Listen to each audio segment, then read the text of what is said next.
স্বর্ণের দাম দিন দিন বৃদ্ধি পাওয়ায় শরীয়তপুরের স্বর্ণালংকার এখন মধ্যবিত্ত ও নিম্ন মধ্যবিত্তদের নাগালের বাইরে চলে গেছে। এতে কমে গেছে গয়না তৈরির কাজ। অভাব অনটনের দিন পার করছেন স্বর্ণ শিল্পের কারিগররা।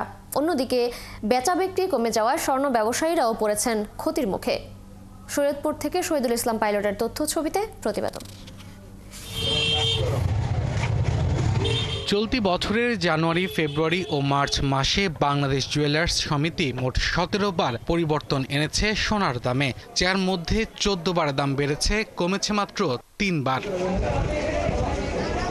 এর প্রভাব পড়ছে শরীয়তপুরের নড়িয়া উপজেলার ভোজেশ্বর বাজারে।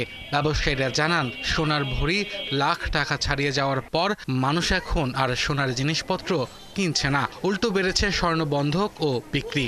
এখন বর্তমানে স্বর্ণের দাম অনেক বেশি থাকায় আসলে চাইলেও আসলে সাধ্যের মধ্যে স্বর্ণের দামটা তো থাকতেছে না, তাই কেনাকাটাও করতে পারতেছি না। জেলার 6 উপজেলায় সোনার দোকান রয়েছে প্রায় 1,500। এর সঙ্গে কারিগর আছেন অন্তত 15,000। তারা বলছেন, বছর খানিক আগেও জেলায় প্রতি মাসে সোনার জিনিসপত্র বিক্রি হতো অন্তত 10 কোটি টাকার। এই বছর স্বর্ণের দাম বাড়াতে হাতের কাজ একবারেই নাই।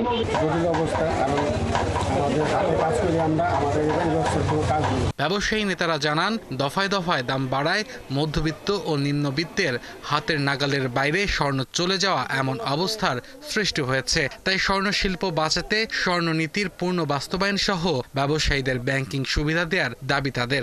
দামটা অত্যাধিক বেড়ে যাওয়াতে সাধারণ মানুষের নাগালের বাইরে চলে গেছে।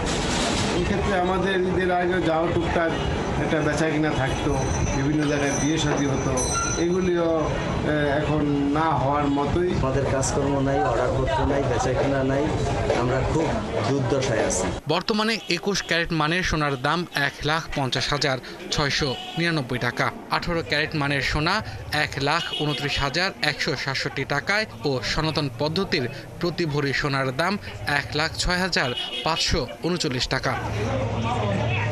আব্দুল আল মামুন, 71।